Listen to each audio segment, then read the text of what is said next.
Shtetet e Bashkuara të Amerikës, aq më tepër për naftën edhe për gazin. Tani, a nuk thua, ka plane konkrete për të lehtësuar Rusinë dhe për t'i hapur rrugën që të bëhet aktor në këtë konflikt që mundon? Kjo është arsye që Trump thuaj se nuk i vjet fare drejtuesit e BE-s, jo se nuk kanë potencë, por dhe nuk e kuptojnë çastin. Ndaj, ata nuk e mbështeten në këtë operacion militar ushtarak ndaj një të keqe të madhe në lidhjet të mesme.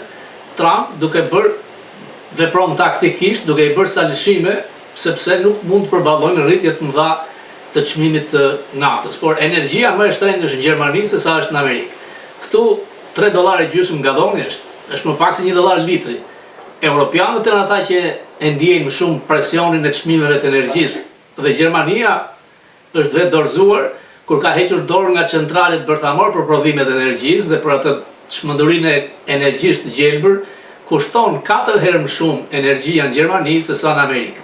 Natyrisht që Trump në këtë operacion ushtarak nuk ka pyetur thuajse askënd nga BE nga NATO, është thjesht aleat e tij real Izraeli për të hequr një të keqe të madhe që 8 president kanë ndruar ta bëjnë.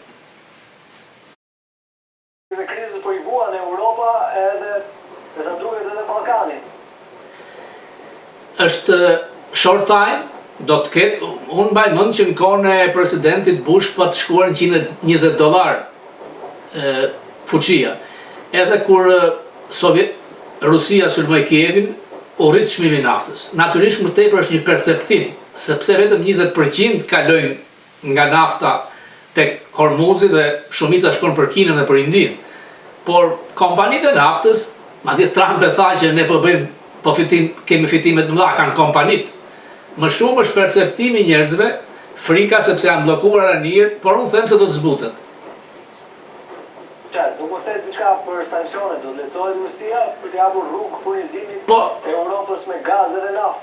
Trump ka thënë që do të bëjë ulje të sanksioneve për naftën. Nuk besoj se do të shkojë tek gazi, sepse gazin e ka monopol Amerika. Amerika po bën furnizime masive me gaz dhe ka fitime të mëdha. Por europianët nuk është biznes. Është biznes dhe natyrisht kjo është trustia që i është bërë Putinit nga presidenti Trump. Edhe pse thonë që është i butë me të, sanksionet kanë funksionuar. Por se sa janë zbatuar është tjetër gjë. Dhe çfarë merr Trump në kombin? Trump marrin bizneset amerikane. Sa më shumë fitime kanë bizneset amerikane, aq më madhe mundësia për investime dhe për rritje të ekonomisë. Sepse Trump edhe pse mendon për politikën e jashtme, vëmendja më e madhe është tek politika e brendshme. Jemi në zgjedhje mes mandati dhe nuk mund të shkoj përtej korrikut me ekonomi të goditur. Mendohet që në qershor korrik ekonomia të marrë një restart nga investimet e premtuara dhe nga krijimi i vendeve të punës. Është pezulluar nga tarifat, politikat e tij dhe për çastin kjo lufta siç e thon Trumpi ndikon. Zoti Baba, jemi ende tek parashikimi 4 deri në 5 javë, apo ka ndryshuar qëndrimet administrata Trump? Ka trysni ndaj Trump që ta përfundoj të mos ta lërë mes. Mos ndodh si ndodhi me Bushin e parë, kur shkoi dhe u tërhoq. Është momenti më i mirë për ta shkatruar përfundimisht këtë kancer të lindjes mesme të një regjimi teokrat, diktatorial, një regjim që erdhi me revolucion për të shkatruar një monarki dhe kanë zgjedhur të birin sikur është monark, dhe aq më tepër që kërcënon gjithë vendet arabe dhe është një aksesor për Kinën dhe për Rusinë, pra plani afatgjat për të goditur Kinën dhe Rusinë. Kisha mendimin se do të triqej shpejt, po trysnia është shumë e madhe këtu që Trump ta vazhdoi. MAGA, e cila 87% kontrollohet nga zoti Trump, janë për vazhdimin e luftës. Disa zëra sporadik, më shumë të medias, nuk e kanë lëkundur besimin që kanë republikanët, ai grupi mediat me presidentin Trump. Natyrisht që unë do të thoja që çdo e keqe ka një të mirë. Të kesh këshilltar një njeri mediokër për diplomaci si Kushner, nuk diskutohet që do të merrë një vendim të gabuar. Por kjo e keqe patë këtë të mirë që më në fund një president dha urdhër për ta goditur. Asnjë president tjetër nuk e kishte ndërmarrë të veprim. Sepse ishte thënë gjithmonë që në qoftë se godasim Iranin, do të nis lufta tretë botërore. Dhe fakti është që dëmet janë shumë masive. Janë shkatruar 80% raketave, 85% dronave, komunikimi nuk ekziston, kreu i ushtarakëve generalëve janë vrarë 150 shkencëtarë të armëve bërthamore dhe nuk ka aviacion, nuk ka kundërajror, shkatruar marina, pra më i dobët se këtë radhë, Irani nuk ka qenë kurrë. Sekretari i luftës tha edhe lideri i ri është i plagosur, do të shkojë deri në zgjesimin. Çfarë marrëdhënie supozohet që të ketë? Është MA-ja me të? Lideri i ri nuk ka dalë në ekran ose do të jetë dëmtuar keqas në fytyrë, thonë që i kanë prerë një këmbë, mund të jenë në gjendje kome. Më shumë e kanë si një tavlan balle iranian për të thënë që ne jemi mbas vijes fort. Natyrisht ishin 3 opsione për zotin Trump. Opsioni i parë është që të vi një qeveri nga jashtë, nga dezident, mbase nga djali i Shraut, dhe të kemi ndryshim regjimi. Varianti i dytë ishte varianti i Venezuelës. Godit kokën e gjarprit, zgjidh dikë nga ata, mbase një general që ka qenë kundra dhe të funksionoj. E treta është sulmo, thuaj që fitova dhe ik dhe ktheu prapsh mbas 2-3 vitesh. Shikoj. Qartë, është e pamundur që të mos heqësh paralele me politikën Shqipëria apo eksponent të Ja, saj. e kam shumë, po të shikosh edhe nga ana vizuale, do si Rama që duket si Ajatollahu, ai duket si mullat. Është fakt. Mirë, meqense e ke qef këtë pjesë, ditën e djeshme, mbrëmjen e djeshme kemi pasur një zhvillim në kryeministri, një vizitë të ambasadores amerikane të Greqisë me kryeministrin Rama. A mund ta thuash diçka në lidhje me ambasadoren, me lidhjet që ka me Shqipërinë, me kryeministrin Rama? Ilir, mbrëm Rama ka qenë iftar. Ajo video mund të jetë përpara 23 netësh dhe është dhënë nga Rama siç është. Ajo njihet si Margarita Girl, një vajzë me probleme, ndaj dhe u divorcua nga djali përkëdhelur i Trumpit, pijanece, është skandaloze me veshjen e saj, më të shturur për një diplomate, edhe dje, ju e pa në atë filmim, duket që ishte veshur si, nuk po e them ta ullë nivelin e fjallës, për as pak se diplomate. Nuk mund vi ambasadora një vëndi fqinj, pa marrë leje në departament. Unë kam pyetur në departament, s'ka qenë vizitë zyrtare. Privatisht, ajo mund të hajë darka, me atë mini fund, me atë përqafim, me një njeri që i mban të çantën, është thjesht biznes privat, do të thoja.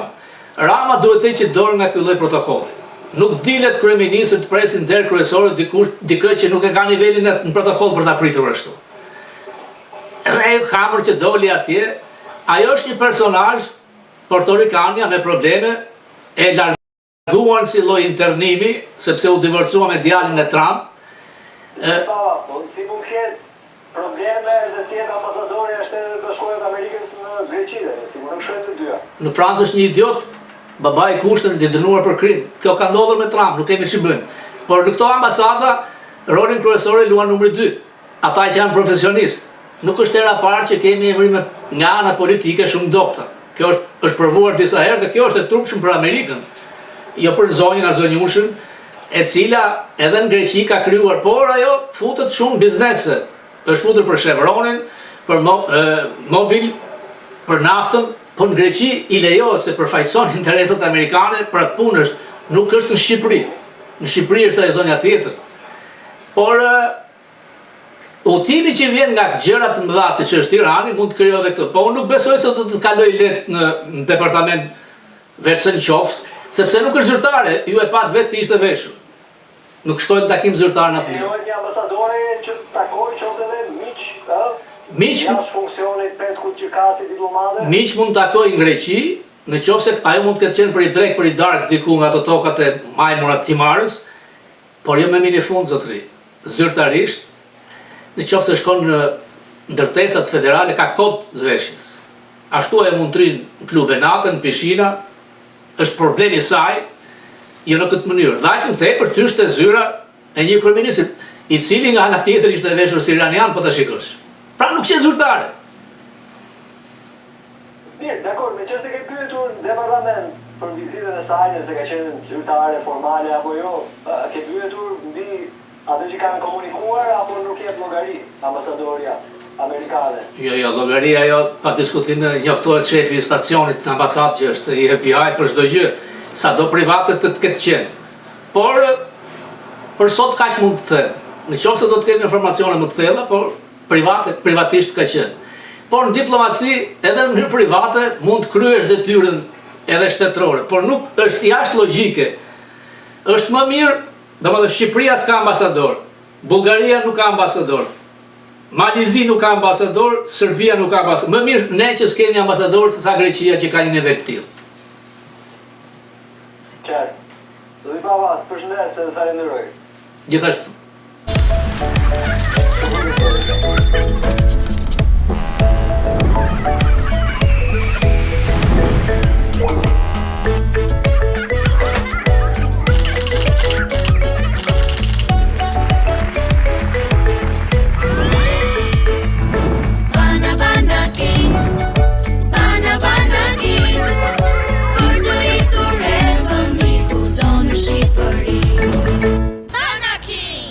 Kudo në Shqipëri.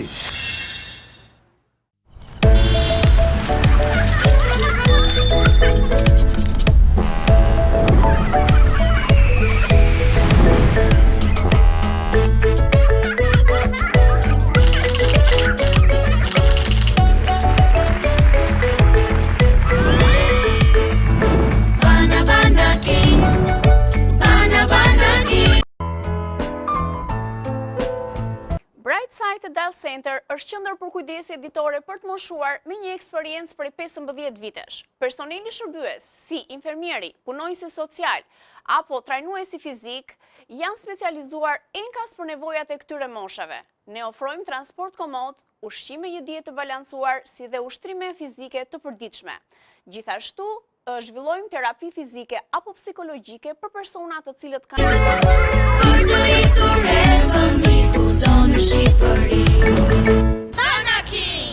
Kudo në Shqipëri.